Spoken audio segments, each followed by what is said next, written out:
இவர் அழைப்பு விடுத்துட்டாரு. இபிஎஸ் நம்ம பிரச்சனைகள் எல்லாம் பேசி தீர்த்துக்கலாம் அப்படின்னு அழைப்பு விடுத்துட்டாரு. ஆனாலும் அங்க போகல, பொதுக்குழுவை கூட்ட வேண்டும் என்று கூறியிருக்கிறார்கள். இன்று மாவட்ட செயலாளர்கள் கூட்டம் நடைபெற்றிருக்கிறது.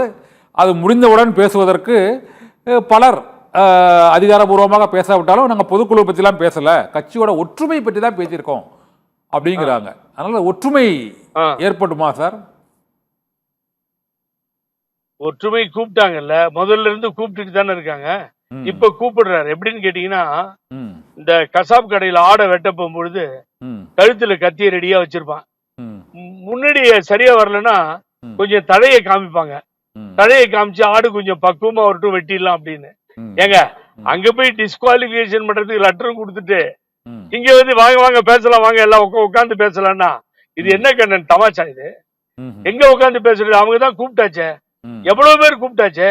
நேத்தியெல்லாம் நான் வருத்தப்பட்டேன் திரு செம்மலை அவர்களை பார்த்து. கூடயே இருந்தார், ரைட் ஹேண்டா இருந்தார். எங்களை போல எவ்வளவு பேரை நீக்கிட்டாங்க, பரவாயில்ல. ஆனா அவரை நீக்கிறது வந்து எவ்வளவு பொருத்தம் இல்லாததுன்னா, ஒரு ராஜ்யசபா சீட்டு கூட அவர் கொடுக்கல, பக்கத்துல வச்சிருந்தாரு. சேலத்திலேயே கூட இருப்பார். எவ்வளவு வேதனையா இருக்கும்னு நீங்க நினைச்சு பாருங்க. ஆக நீங்க பேச்சுவார்த்தை செய்யணும்னா டிஸ்குவாலிபிகேஷன் கொடுத்த லெட்டர் எல்லாம் வாபஸ் வாங்கிட்டு மறுபடியும் கூப்பிடணும். அந்த பக்கமும் செக் வச்சுட்டு இந்த பக்கமும் வாங்கன்னு சொன்னா எப்படி வருவாங்க கண்ணன்? நீங்களே சொல்லுங்க பாப்போம். ஆகவே நான் என்ன சொல்ல வரேன்னு சொன்னீங்கன்னா, இது முற்பகல் செய்யின் பிற்பகல் தாமே விளையும்னா அதுதான் நடந்துட்டு இருக்கு. இப்போ இந்த மாதிரி ஒரு சிச்சுவேஷன் போகுது அப்படிங்கறத நீங்களும் அறிவீர்கள், நானும் அறிவேன்.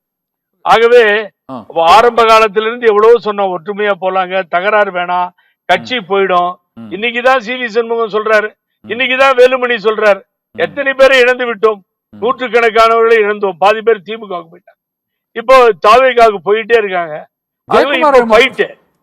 என்ன பொறுத்த வரைக்கும் ஜெயக்குமார் சார் மௌனமா இருக்காரு. என்ன சார் காரணம் சார் சொல்லுங்க? ஜெயக்குமார் சார் மௌனமா இருக்கிறாரு, நீண்ட மௌனமா. யாரு? கேபிஎம்மா? ஜெயக்குமார் சார் மக்கள் தோக்கடிச்சுட்டாங்கன்னு அவர் மரியாதை கொடுத்து மௌனமா இருக்காரு.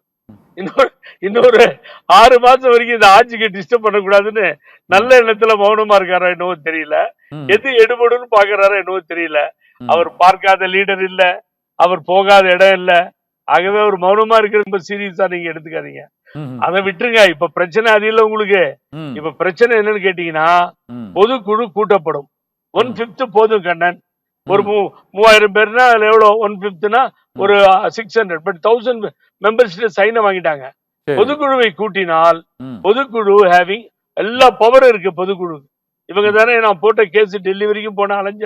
இந்த பொதுக்குழு கொண்டு நிறுத்தி ஓபிஎஸ் கேஸ் ஒண்ணும் பண்ண முடியல. ஏன் கேஸ்லயும் எப்படி ஆச்சு?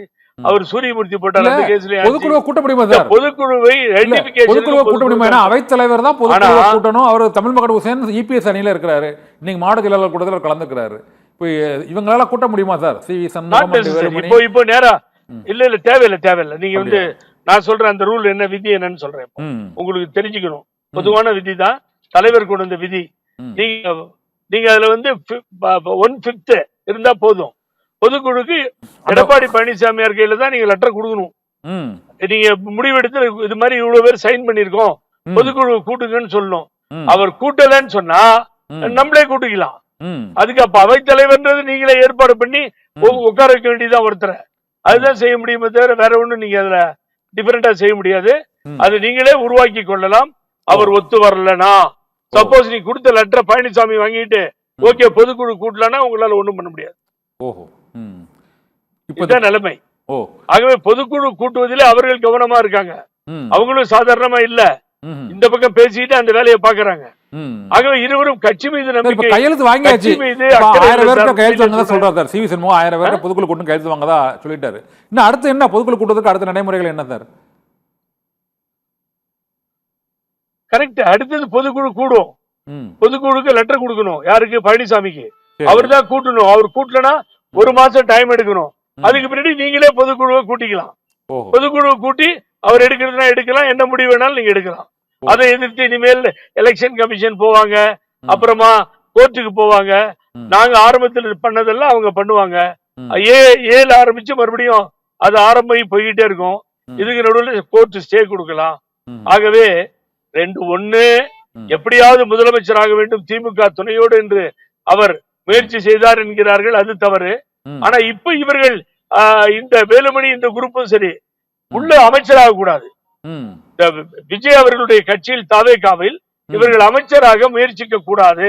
அதுதான் வெரி இம்பார்ட்டன்ட் கண்ணன். ஓ. ஆக்சுவலா பாத்தீங்கன்னா அமைச்சர் ஆனா என்ன சார் ஆகும்? இது ரெண்டையும் அவங்க பின்பற்றணும். இல்ல அமைச்சர் ஆனா என்ன ஆகும் கேக்குறேன். என்ன சார் அமைச்சர் ஆனா என்ன ஆகும்? இந்த கட்சியோட இந்த பொதுக்குழு அமைச்சராக நீங்க அவங்க பிஜேபி சப்போர்ட்டோட ஜெயிச்சு வந்திருக்காங்க. ஓ. பிஜேபி சப்போர்ட்டோட ஜெயிச்சு வந்திருக்காங்க சார். ம். அவங்களை எப்படி போய் நீங்க அமைச்சரா உள்ள எடுக்க முடியும்? ம். ம். உள்ள எடுத்தீங்கன்னா நீங்க கொண்ட கொள்கைக்கு விரோதமாயிடும். ம். ஆகவே எலெக்ஷன்ல வேணா ரிசைன் பண்ணி நிறுத்தி ஜெயிக்க வச்சு வேணா நீங்க பண்ணிக்கலாம். ஓ. நீங்க அமைச்சரா உள்ள சேர்க்கிற ஐடியாவில அவங்க வந்தாலோ அமைச்சரா சேர்த்தாலோ அது தவறான முடிவுக்கு போய்விடும். தாலுகாவுக்கு அதனால ஒரு சின்ன கெட்ட பேர் வரும். அதை அவர் விட மாட்டார், அலோவ் பண்ண மாட்டார்ன்ற நம்பிக்கையில இருக்கேன் நான்.